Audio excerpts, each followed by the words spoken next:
servant will be diverted from you no more.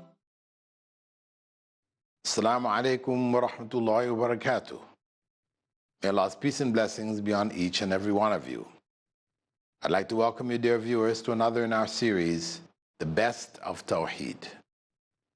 In this series, we're looking at the best evidences which prove for the believers the correct form of monotheism or Unitarianism which God had prescribed as was revealed.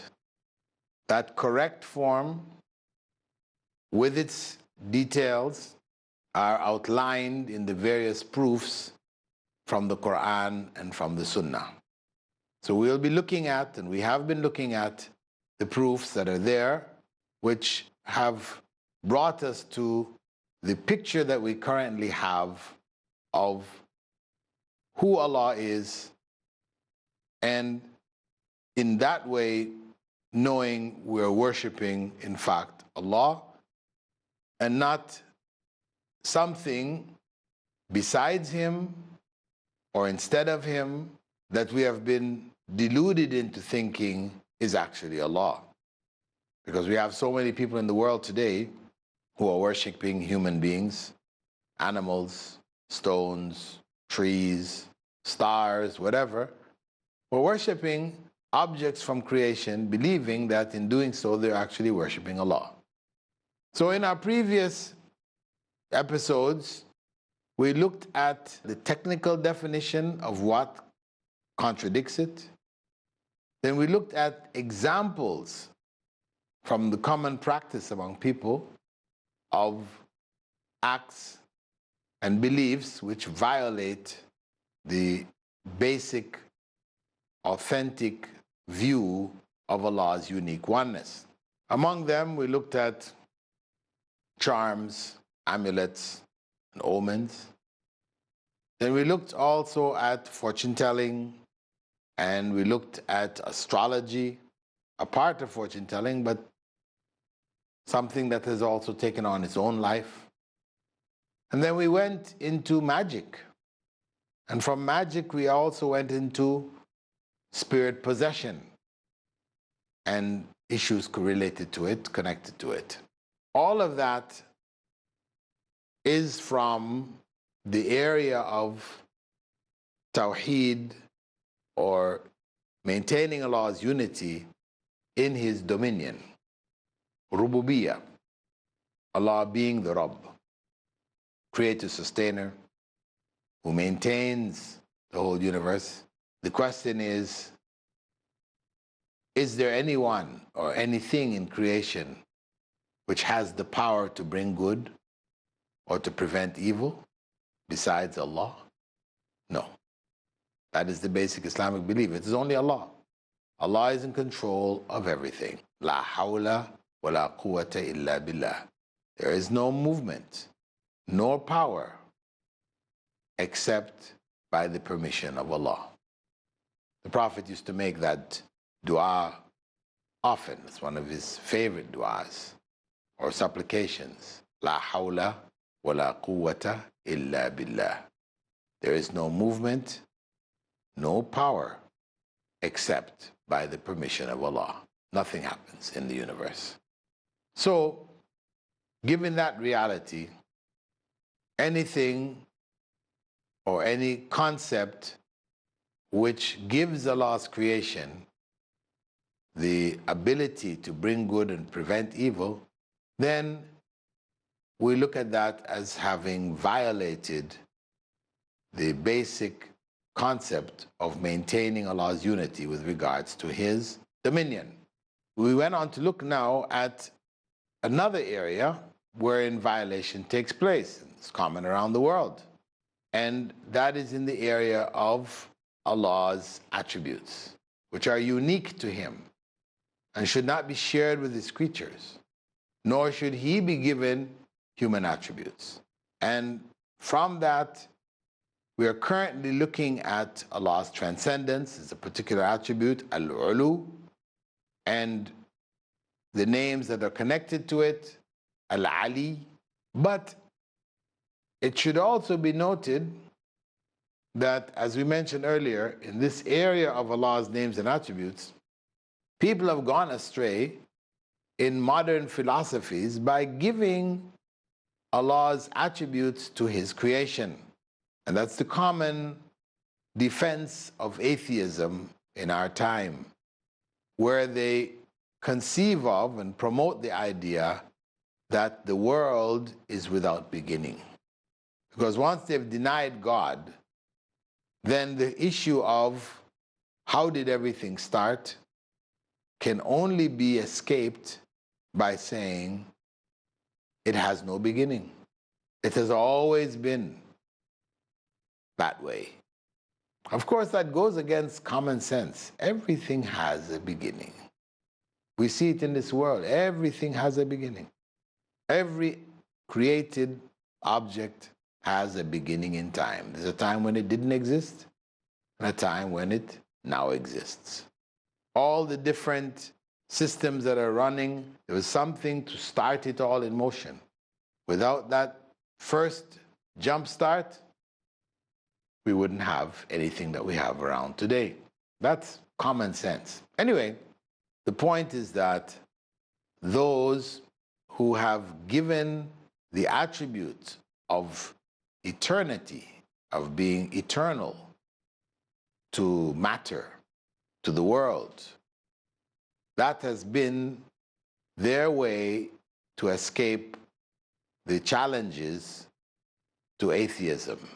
Now, we mentioned earlier that even in the Einstein's theory of relativity, where E equals mc squared, E being energy, being equal to mass times the square of the speed of light, that this formula, which is expressed in words as energy can neither be created nor destroyed, or mass, matter, can neither be created nor destroyed. This is how it's expressed. But once you say something can neither be created nor destroyed, means that it is uncreated and it is everlasting.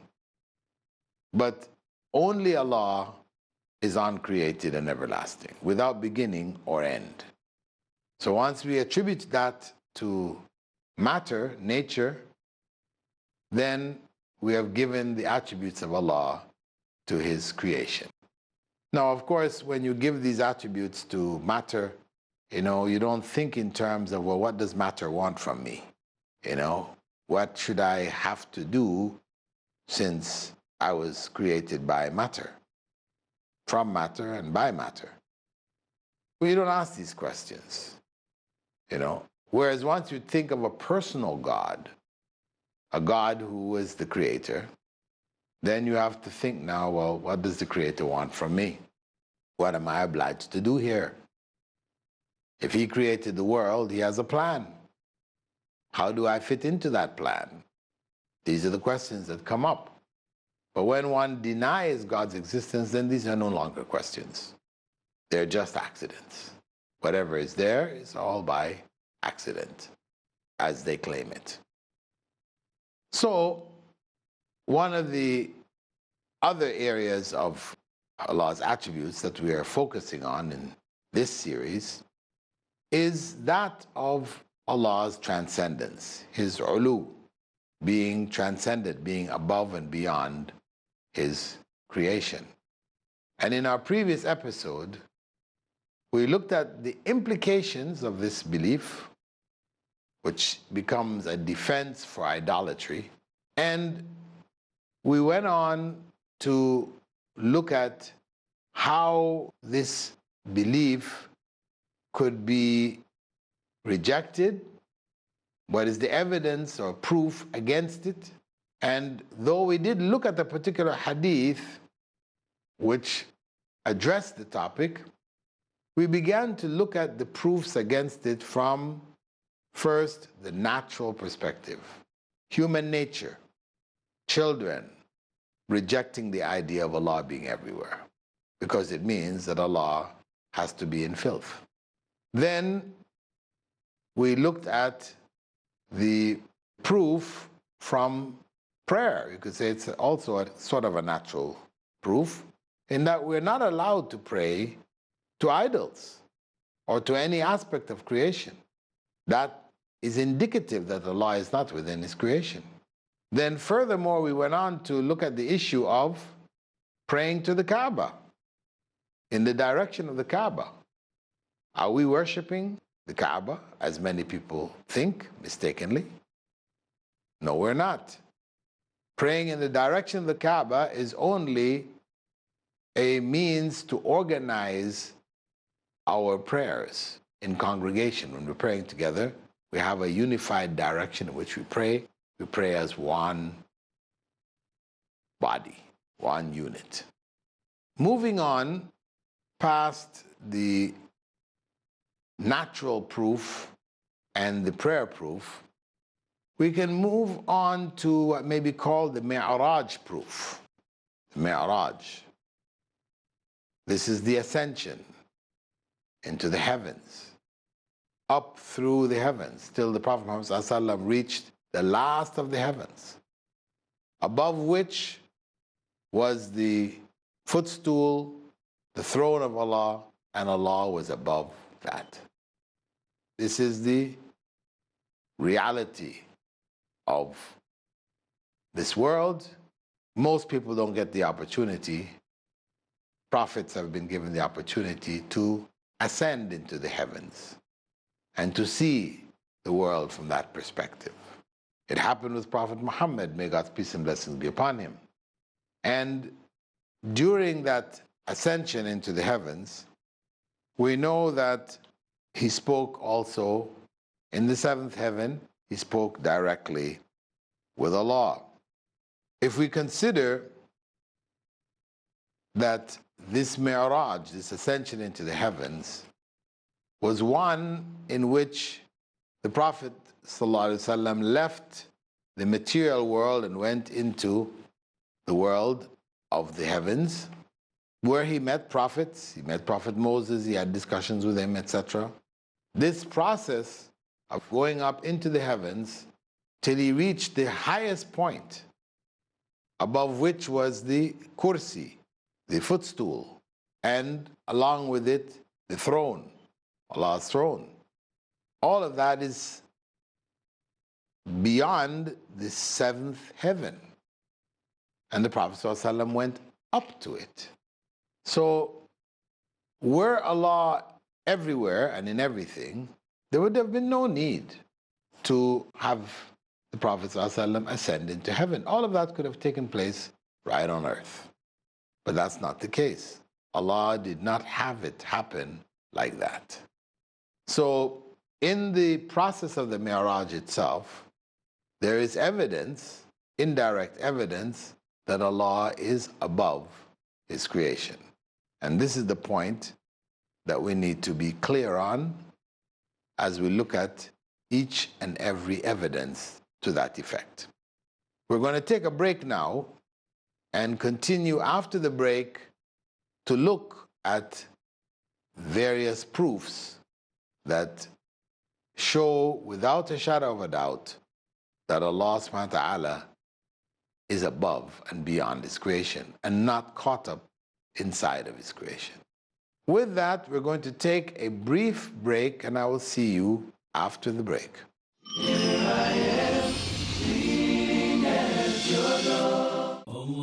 Assalamu alaikum wa rahmatullahi wa barakatuh. This is your brother in Islam, Mamdouh Muhammad. You're watching Peace TV, the solution for humanity. Surah class is the touchstone of theology. Theology means the study of God. Surah class is the litmus test for the study of God. It is the 112th chapter of the Quran, verse number 1 to 4. Kul huwa Allahu ahad. Says Allah, one and only. Allahu samad. Allah, the absolute, the eternal. Lam yalid wa lam yulad.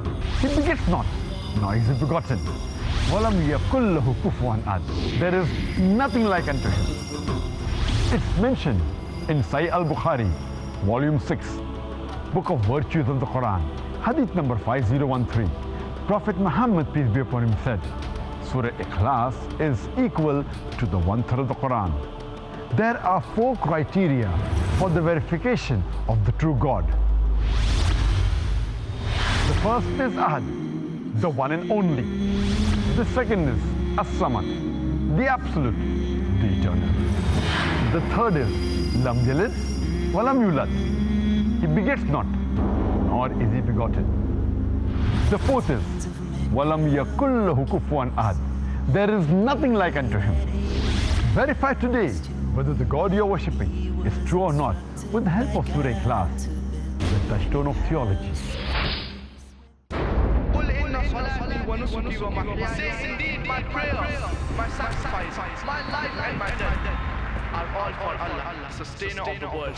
A dynamic. I challenge any human being to point out a single fundamental of Islam In youthful quest. which is against humanity as a whole. Iconic. Inspiring. Encouraging. Don't judge Islam based on the following.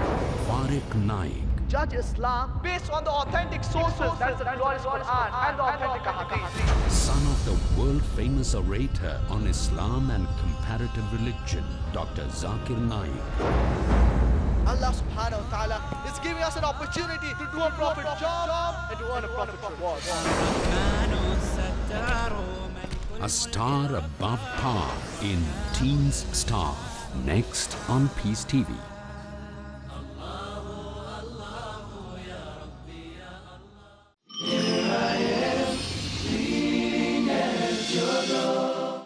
Assalamu alaikum. Welcome back from the break. And prior to the break, we were looking at the ascension proof that Allah is above and beyond His creation and not mixed into the creation in any way.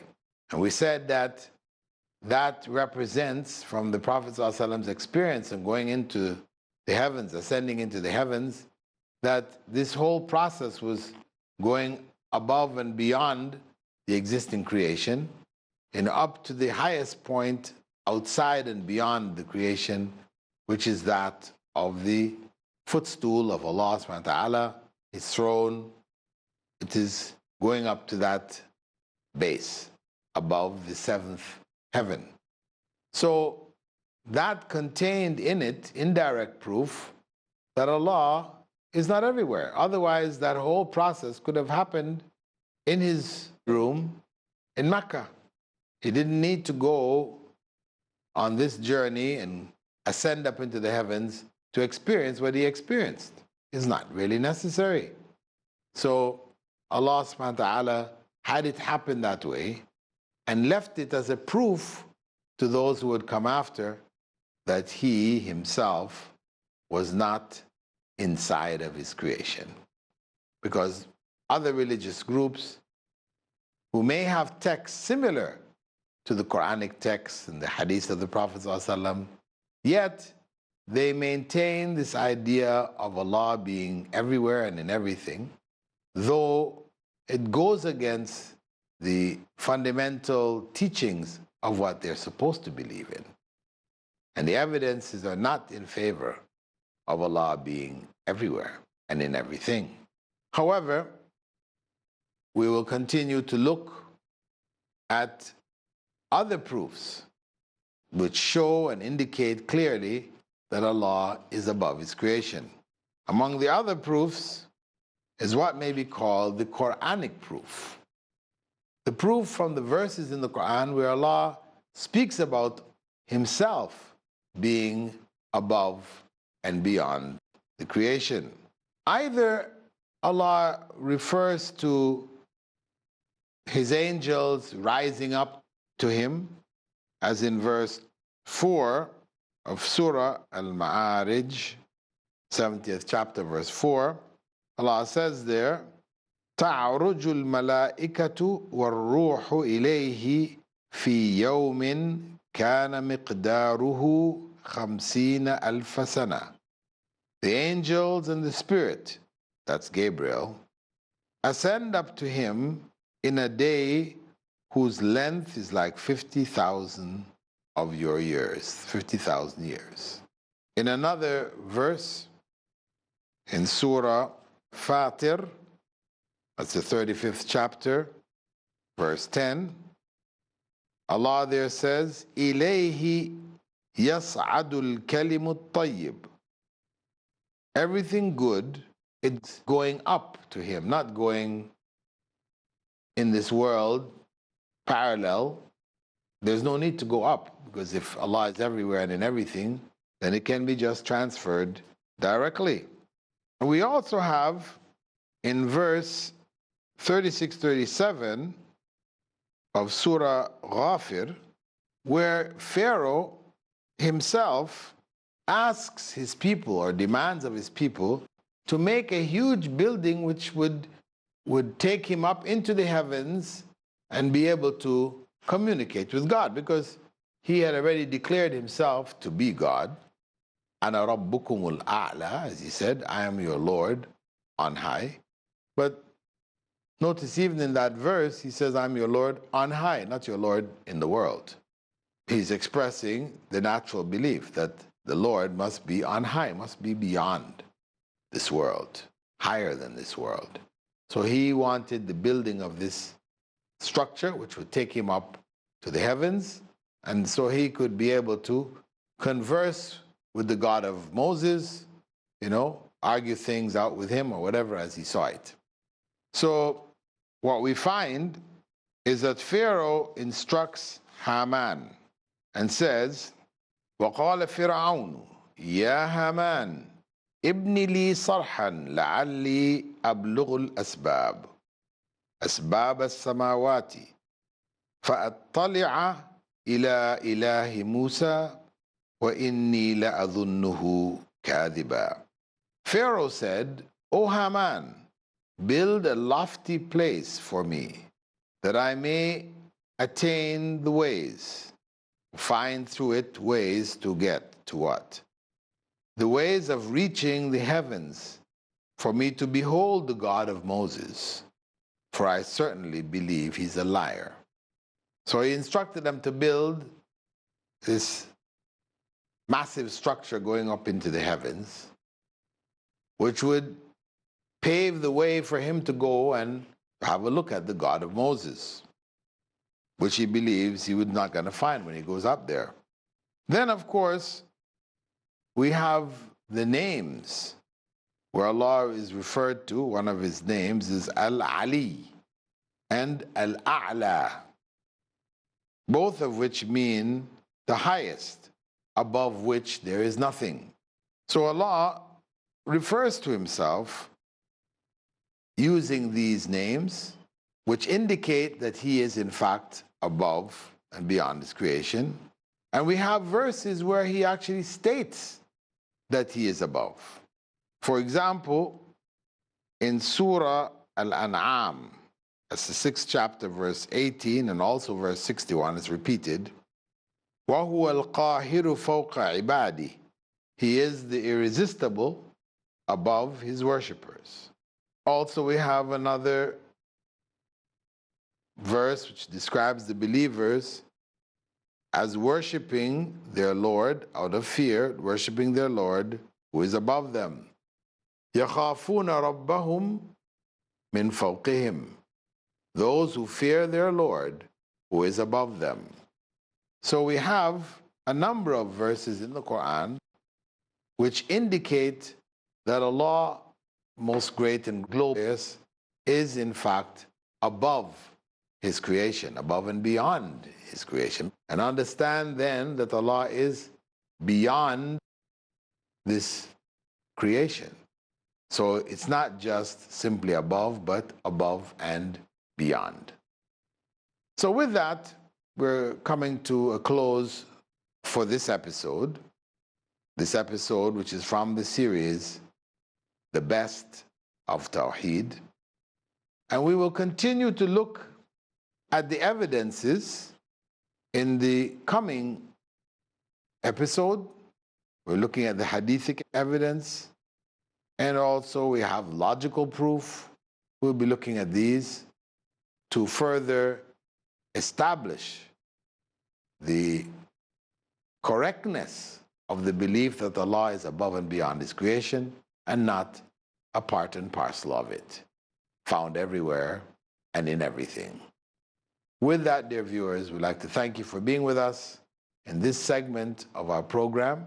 We hope that you continue to follow the episodes as they unfold. I bid you now farewell, and I hope to see you in the coming episodes. Assalamu alaikum wa rahmatullahi wa barakatuh. Oh Lord, here I am, pleading at your door. Send me your mercy, send me your peace, or I am lost for sure. Oh Lord, here I am, pleading at your door. Send me your mercy, send me your peace, or I am lost for sure. Oh